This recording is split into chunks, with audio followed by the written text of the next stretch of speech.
বঙ্গোপসাগরে সৃষ্টি হওয়া নিম্নচাপের কারণে দেশের অভ্যন্তরে ব্যাপক আকারে বৃষ্টিপাতের ফলে রাতারাতি বন্যার পানি বাড়ছে। এর ফলে দেশে ভয়াবহ বন্যা সৃষ্টি হতে যাচ্ছে। আগামী 2 দিনের মধ্যে দেশের অন্তত 6টি জেলায় ভয়াবহ বন্যা পরিস্থিতির সৃষ্টি হতে যাচ্ছে। অপরদিকে ঈদের আগেই দেশের অন্তত 11টি জেলা ভয়াবহ বন্যার কবলে পড়তে পারে। অসময়ে আসতে যাওয়া ভয়াবহ এই বন্যায় ব্যাপক আকারে বিপদে পড়তে পারে সাধারণ মানুষজন।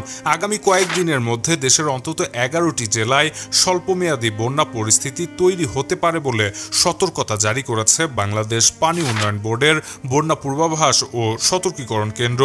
সতর্কবার্তায় জানানো হয়েছে, দেশে শুক্রবার পর্যন্ত ভারী থেকে অতি ভারী বৃষ্টির সম্ভাবনা থাকায় দেশের উত্তরে রংপুর, নীলফামারী, লালমনিরহাট, গাইবান্ধা ও কুড়িগ্রাম, উত্তর পূর্বাঞ্চলের সিলেট, সুনামগঞ্জ, মৌলভীবাজার, হবিগঞ্জ, নেত্রকোনা এবং দক্ষিণ পূর্বাঞ্চলের ফেনী জেলায় বন্যা পরিস্থিতি সৃষ্টি হতে পারে। আমি আবারও বলছি, আগামী কয়েকদিনের মধ্যে রংপুর, নীলফামারী, লালমনিরহাট, গাইবান্ধা, কুড়িগ্রাম, সিলেট, সুনামগঞ্জ, মৌলভীবাজার, হবিগঞ্জ, নেত্রকোনা এবং ফেনী জেলায় ভয়াবহ বন্যা পরিস্থিতির সৃষ্টি হতে পারে। এসব অঞ্চলের নদী এলাকার মানুষজনকে অবশ্যই সাবধানতা অবলম্বন করতে হবে। বন্যা পরিস্থিতির কারণে আগাম সতর্কতামূলক ব্যবস্থাও গ্রহণ করতে হবে।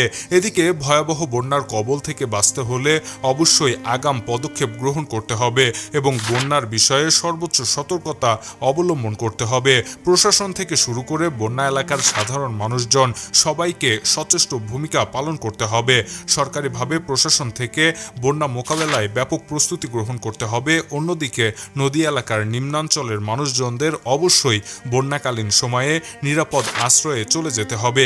শুকনা খাবার এবং নিরাপদ পানির ব্যবস্থা করা এ সময়ে অত্যন্ত জরুরি। Shahriar Alam, EBD news.